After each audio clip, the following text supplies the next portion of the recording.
Hello everyone, welcome to अपना गुरुकुल। तो आज की इस 8 डे के चैलेंज में आपका स्वागत है।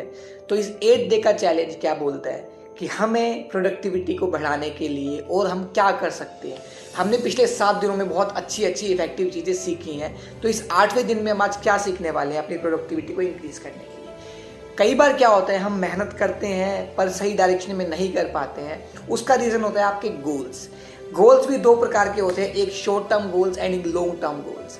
दोनों ही अपने अपने महत्व रखते हैं। लॉन्ग टर्म गोल्स लाइक मुझे, अगर मैं फाइनेंशियली बात करूँ, किसी के लिए भी बात करूँ, तो लोगों का होता है कि मुझे 10 साल बाद मिलियनेयर बनना है, मुझे 20 साल बाद फाइनेंशियल फ्रीडम हासिल करनी है। ये लॉन्ग टर्म गोल्स है, that is also important. But अगर मेरे नज़रिए से देखा जाए तो शॉर्ट टर्म गोल्स जो है वो ज़्यादा इंपॉर्टेंट है किसके कंपैरिजन में, लॉन्ग टर्म गोल्स की।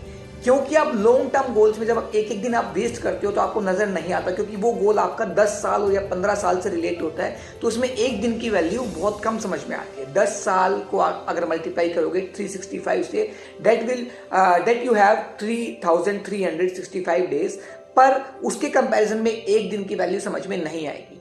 पर आप अगर अपने गोल्स छोटे करते हो, अपने लॉन्ग टर्म गोल्स को अचीव करने के लिए उसको छोटे छोटे गोल्स में डिवाइड करते हो। जैसे कि आप करते हो ना, मान लो आपके एक सब्जेक्ट में 40 चैप्टर्स हैं, उस 40 चैप्टर को पढ़ना है, तो आप एक चैप्टर को पढ़ने के लिए गोल बनाते हो कि मुझे एक वीक में ये चैप्टर कंप्लीट करना है। तो आप उसको अचीव कर पाते हो क्योंकि इजीली अचीवेबल गोल होते हैं। तो इसी तरीके से प्रोडक्टिविटी बढ़ाने के लिए अपने को शॉर्ट टर्म गोल पे अपने को ध्यान देना है। शॉर्ट टर्म गोल क्या होते हैं बेटा? शॉर्ट टर्म गोल्स क्या होते हैं? बेसिकली आपको ऐसे गोल सेलेक्ट करने हैं जो कि इजीली अचीवेबल हो, जो आपको अप्रिशिएट करे काम करने के लिए, और जो थोड़ी जल्दी हम अचीव कर पाए। लाइक 1 या 2 दिन के गोल, 3 दिन का गोल, वीकली गोल, उन पर ज़्यादा काम देना है। क्योंकि अगर आप अपने टारगेट सेट करोगे 1 वीक का या 2 दिन का या 3 दिन का, तो आपको एक एक घंटा, एक एक मिनट अपनी महत्वपूर्ण लगेगी। आपको लगेगा कि हाँ, मुझे इस पे काम करना है और मुझे मेरी डेडलाइन आ गई है।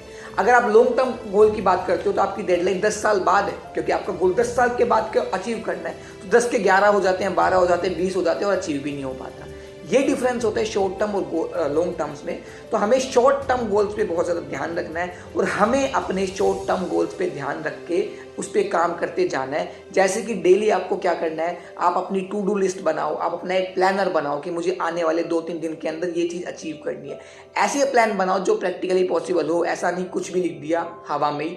मेनली आपने को ऐसी चीज़ें लिखनी है जो आपके लिए प्रैक्टिकल हो और जिस दिशा में आप जा रहे हो उस दिशा को अचीव करने में आपको हेल्प करे। ये आपका जो टास्क था वो था शॉर्ट टर्म गोल्स। तो आपको शॉर्ट टर्म गोल्स पे ध्यान रखना है बहुत ज़्यादा, और शॉर्ट टर्म गोल्स को अचीव करते हुए टिक मार्क करते जाना है कि हाँ, मेरा ये गोल अचीव हो गया। तो एक बहुत ही ज़्यादा प्राउड की अनुभूति फील होगी, एकदम अंदर से आएगा कि हाँ, मतलब I am proud of it, कि मैंने ये काम किया। अच्छी वाइब्स आएंगी और आपको आगे बढ़ने में मदद मिलेगी। आई होप आपको डे 8 का चैलेंज समझ में आ गया होगा। तो आज से ही लग जाइए अपने शॉर्ट टर्म गोल्स बनाने के लिए और उनको अचीव करने के लिए। तो मिलते हैं डे 9 के चैलेंज में, तब तक के लिए बाय बाय, टेक केयर, अलविदा।